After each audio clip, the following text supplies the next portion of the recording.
L'abbiamo detto tante volte, è un'iniziativa, una sfida europea e allora continuiamo a declinare l'indipendenza digitale a livello europeo e ascoltiamo un altro speaker internazionale che è la relatrice della proposta di legge di iniziativa della Commissione per l'Industria, la Ricerca e l'Energia ITRE del Parlamento Europeo sulla sovranità tecnologica e le infrastrutture digitali.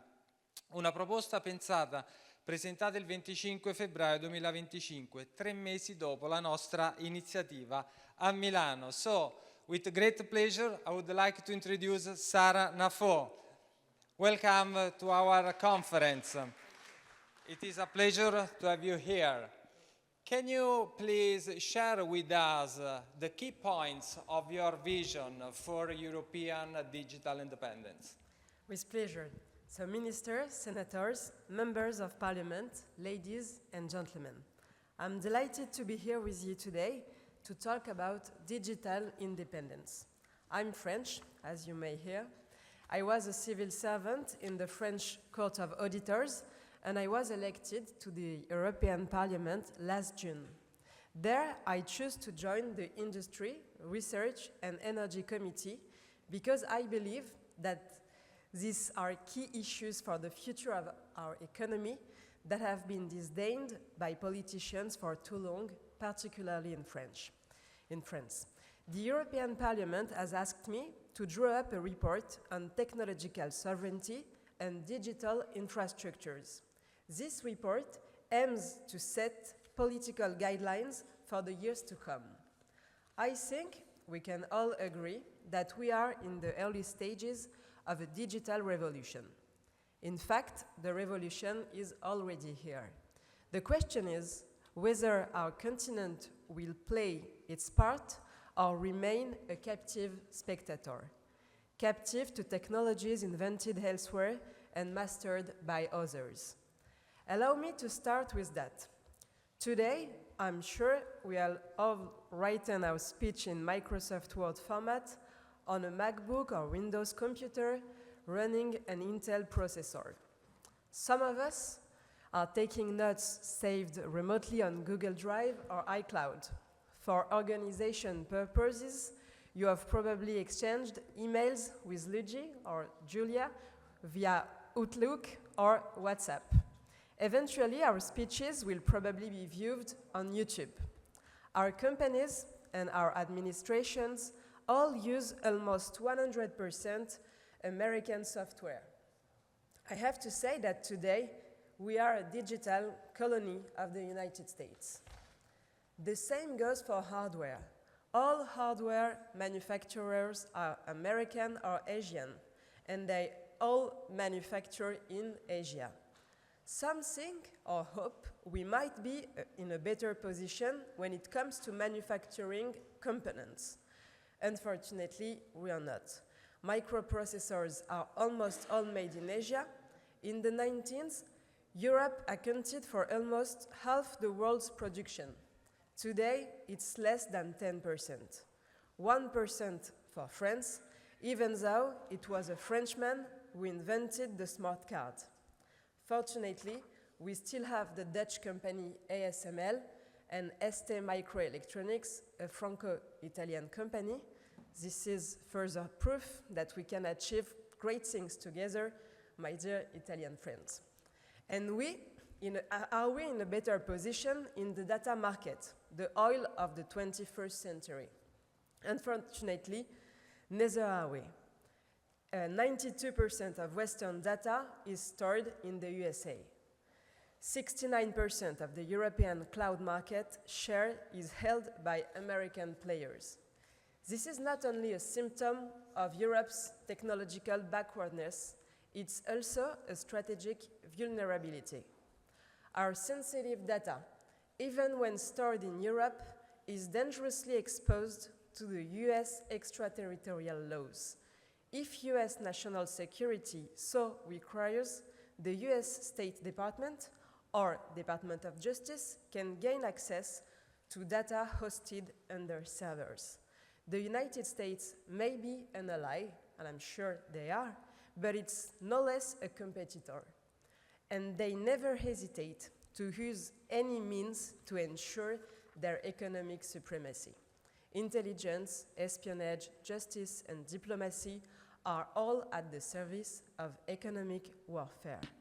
Remember that Silvio Berlusconi and Enrico Letta were bugged by the NSA, as were our former president, François Hollande, and Angela Merkel. With our confidential data stored on their servers, on their territory, they don't even need to bother sending us spies because we bring them everything on a plate. Space is the final link in the digital chain, and today it is indispensable for all communications and technologies. Europe has only one company capable of sending satellites into space, Ariane. Ariane achieved just one orbital launch in 2024, compared with 132 for Starlink. 17 satellites put into orbit by Ariane, compared with over 8,000 for Starlink in the same year. This is our situation. Sovereignty nowhere, dependence everywhere. It's a gloomy picture, but we should not be pessimistic. We have every reason to be optimistic, since we have the raw materials we need in large quantities for all these technologies. I'm not talking about silicon, nickel, or lithium. I'm talking about the gray matter of our French, Italian, and European engineers and researchers. This source has not dried up. Worldwide, companies are snapping up their services. The role of politics is not to invent a breakthrough technology for them, fortunately, but to create the conditions for them to express their talents. Our researchers, our geniuses, need to be able to revolutionize AI or quantum computing without having to move to the other side of the world. They should not have to go abroad to take part in this great technological adventure. Today, European Union is rightly perceived as an area of regulation and not innovation. So we need to remove some regulations. In my report on technological sovereignty, I proposed introducing the one in, two out principle. For every regulation created, two must be removed. It's not up to politicians to tell companies how they should be run or in which sectors they should invest. But it is for politicians to create an economic environment conducive to their development. This means removing the disincentive to private investment. Too little pension and life insurance money is channeled into technological innovation. One of the reasons for this is that in recent years, the European Union has increased the number of ESG regulations and directives on financial products. The aim is to favor investments that are qualified as sustainable. In other words, to disadvantage the other investments for reasons that were much more political than scientific. It was decided that investing in wind turbines or batteries was sustainable, but that investing in artificial intelligence research was not. In my report, I propose to remove these disincentives to investment. Another way of creating a favorable economic environment is through public procurement. I believe that this is the most relevant and effective political lever for supporting companies in strategic sectors. Public procurement is the anti-subsidy.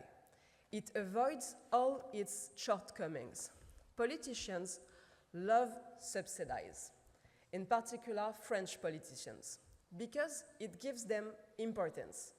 They proudly say on TV, I finance this, I put X millions into that, when all they have done is give back a little of the money they took in taxes from the same company. The subsidy also allows the politician to demand a say in how the company uses the allocated funds, allowing him to interfere in the company's management and leads to the worst mistakes. And since the politician wants to have as many people as possible beholden to him, he multiplies the small subsidies.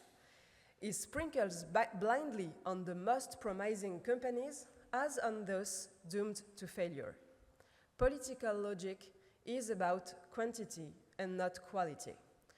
Costly for public finances, this dispersal of resources is completely ineffective in helping our future champions to emerge. On the contrary, public procurement reserved for the European companies would give them everything they need to grow. Firm orders and therefore the guarantee of a certain level of activity, enabling them to invest, hire, develop, and perfect their skills. Public procurement has another virtue. By putting companies in competition, it encourages them to be better and establishes a selection by excellence. Public money, instead of being sprinkled around, is reserved for the most competitive. This is the only way to create European champions.